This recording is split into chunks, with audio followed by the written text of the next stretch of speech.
스트레스를 좀 받으실 거예요. 타입도 그렇고 하면은. 근데 어쨌든 간 이번 고비를 좀 넘으셔야 해요.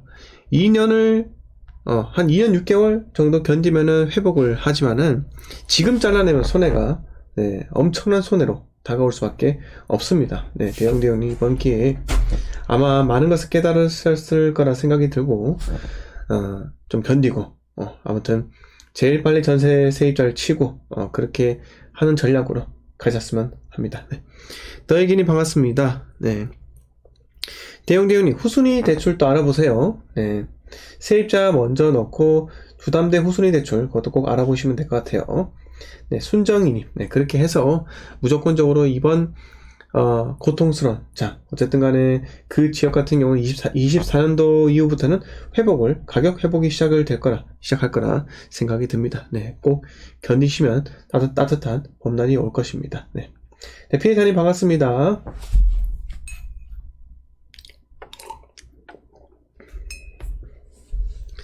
자, 미정원님 반갑습니다. 오늘 이 스마일 표시 상당히 기분을 좋게 만드네요. 자, 간단한 뉴스 하나만 하고 할까요? 주담대 변동금리 낮아진다. 코픽스 11개월 만에 하락이라고 하네요. 자, 시중은행의 변동형 주담대 대출과 전세자금 대출 금리가 17일부터 0.05% 정도 떨어진다.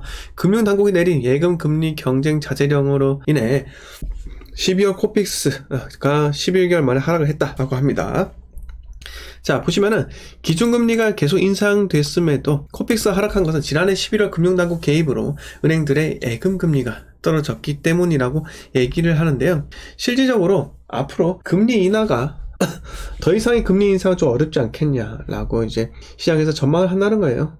금리 인하가 빠르면 올 연말이든 내년 초든 그렇게 또 갈 확률이 높다 이렇게 이야기를 하더라고요. 그러면서 이제 은행들도 서서히 이제 고정을 더 선호를 하고 변동금리를 좀 더 덜 선호하는 그런 현상도 있다고 합니다. 하지만 아직까지 정해진 건 없어요. 근데 제가 말씀드리고 싶은 거는 지금 수많은 분들께서 금리 인하가 될 거라고 예상을 하고 집값이 오를 거라는 기대를 한다는 겁니다. 근데 생각을 해보세요. 집값이 오랫동안 올랐잖아요. 서울과 수도권 오랫동안 올랐습니다. 오랫동안 오른 만큼 떨어지는 기간도 길 수밖에 없습니다. 그건 사실이에요. 근데 급반등 치고 올라간다? 그건 불가능합니다.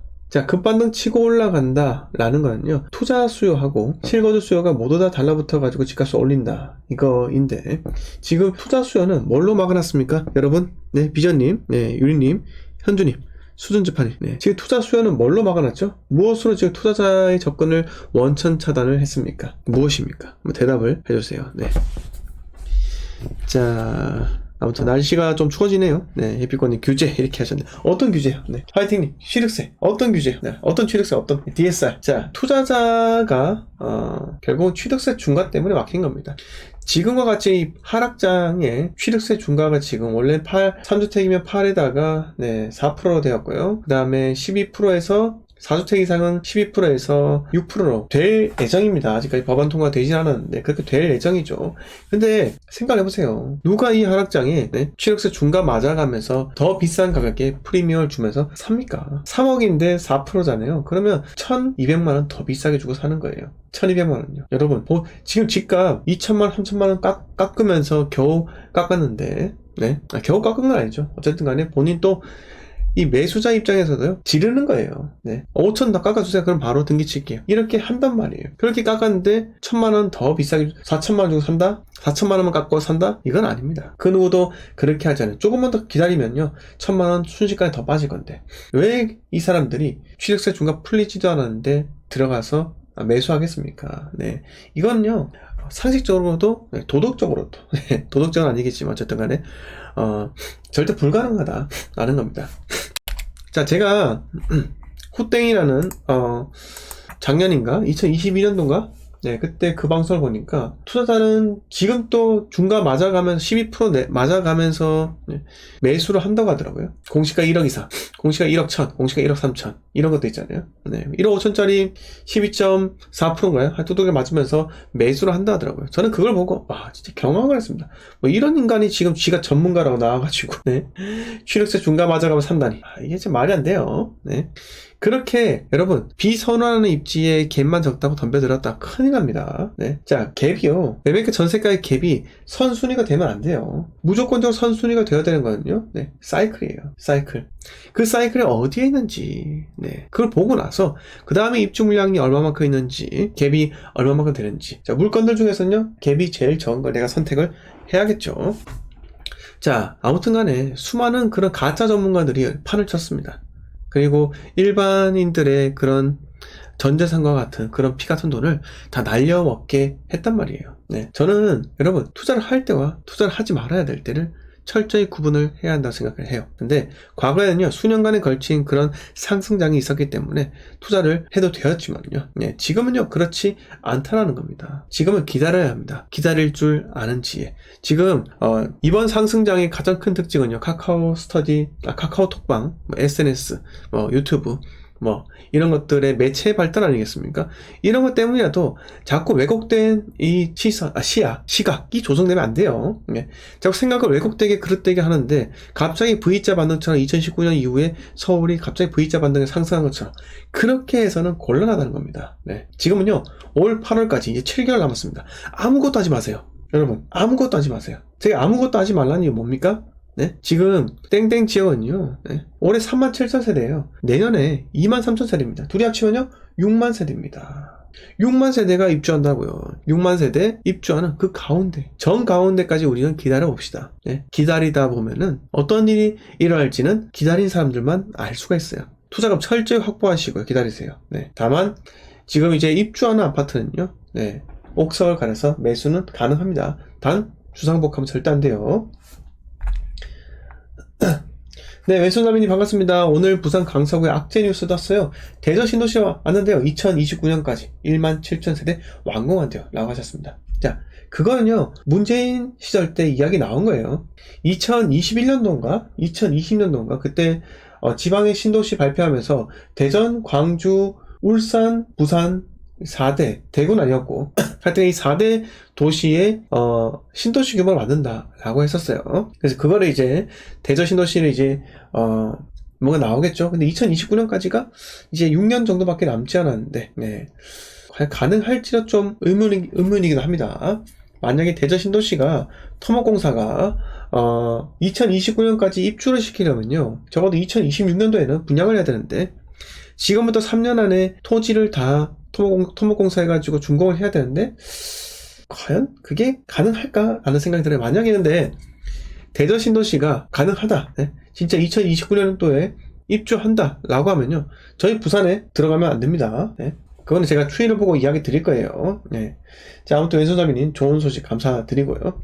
그러니까 제가 원래 대구 그리고 부산, 서울 수도권 이렇게 이야기를 했는데 지금 저기 대전 신도시, 네, 이게 만약에 2029년에 전부 19,000세대, 17,000세대가 전부 다 완공을 한다 라고 한다면 그건 좀 골치 아프지 않겠나 생각이 듭니다. 근데 그거는 추이를 한번 보시자고요. 네, 뭐 지형도면고시 뭐 등등등 할 절차가 너무 많아요. 도시개발 사업은요 특히나 할 게 많아요. 자, 아직까지 토지를 전부 다 수용을 하지 않았을 것 같긴 한데 자, 뉴스 나와있죠? 네. 어쨌든 국토부에서 발표했던 겁니다. 여기 기배공원 가는 길에 있는 그 강서체육공원인가요? 여기죠? 네. 이쪽부터 해가지고 이렇게 생긴 대저 공공주택지구 이렇게 만든다고 이야기를 하고, 자, 요게 지금 보시면은 LH가 시행자로 나서가지고 1조 6,876억 원 투입을 해서 17,058호, 네, 이렇게 이야기를 하고, 내년 9월달에 지구획 승인을 받은 뒤 보상 작업에 착수할 예정이다. 건설공사는 2025년 하반기 시작해서 2029년 하반기까지 마무리할 예정이다. 그래서 뭐 공법적인 그런 것도 있죠. 행정적인 측면들, 그런 것들은 전부 다 2025년 이전까지 다 완료를 하고 25년 하반기부터 해가지고, 네, 이 마무리한다는 것은 아파트를 마무리한다는 거는 또 아닐 수도 있을 것 같기도 해요. 네, 이게 토목공사이지 않겠나? 네, 생각이 들기 때문에 2029년부터 아마 분양을 하지 않겠나 라는 생각도 들기도 해요. 그래서 좀 기다려 볼 필요가 있다라는 겁니다. 자, 2025년 9월에 조선공사를 착공을 하고 아마 토목공사 하는데 뭐 27년까지 간다고 하면은 아마 2030년대 이후가 되어야지 아파트 입주가 가능하지 않겠나 라고 생각이 들어요. 자, 여기 보시면 그린벨트가 95%, 일반 주거지역이 5%인데 그린벨트 해제 권한이 국토부에 있기 때문에 그린벨트 당연히 풀릴 예정이다 이렇게 이야기를 했습니다. 자, 아무튼 뭐 이거는 아직까지는 가닥이 가시화되지 않기 때문에 좀 기다려 보시죠. 네, 여기 따라서 부산에 투자를 할지 말지에 대해서도 한번 일단 지켜보시기 바라겠습니다. 이게 아마 대저랑 같이 나왔을 거예요. 21년 2월. 네, 보시면은 대전에 없었나? 아, 그렇네요. 제 기억상 대전도 있었던 것 같기도 한데, 네, 아무튼 부산, 대전, 광주, 산정 이렇게 있었고 울산도 있었는데 울산 없나? 여기 안 나와있네. 네, 헤이마라 이런 것도 나와 있었고 변창음의 회심의 광명 시흥카드. 네,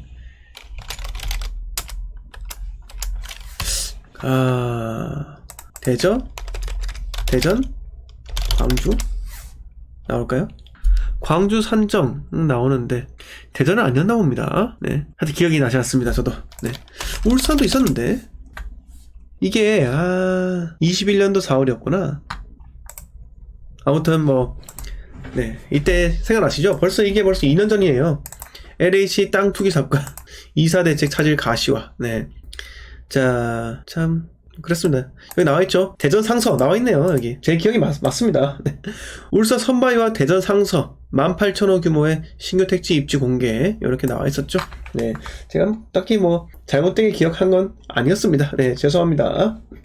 대형님, 대전 신도시와 에코 델타 시티는 다른 거죠. 네, 에코 델타 시티 위에 네, 대전 신도시가 있는 거예요. 자, 지리님, 네, 맞죠? 이렇게? 네, 대전 상서 쪽에 이렇게 있다고 합니다. 자, 화이트님, 갈수록 머리가 아파요. 이렇게 하셨고요. 네, 열공모든 반갑습니다. 네, 예사랑주님 반갑습니다. 네, 화이트님, 현장 가보니 금리 때문에 섣불리 매수 안 한다고 합니다. 그 말이 지금 에코 델타 시티 쪽을 매수를 안 한다고 하는 건지, 대전을 매수 안 한다고 하는 건지. 네. 자, 박명희님 반갑습니다. 데니님 반갑고요. 샤샤님 반갑습니다. 네, 맨발석 오지원님, 네, 부산 투자할지 말지 고민하더라도 인근 김해, 양산, 진해보다는 부산이 그건 당연하죠. 네, 당연합니다. 파란시도님 반갑습니다. 파코님, 네, 오랜만입니다. 여러분 좋아요 좀 눌러주세요.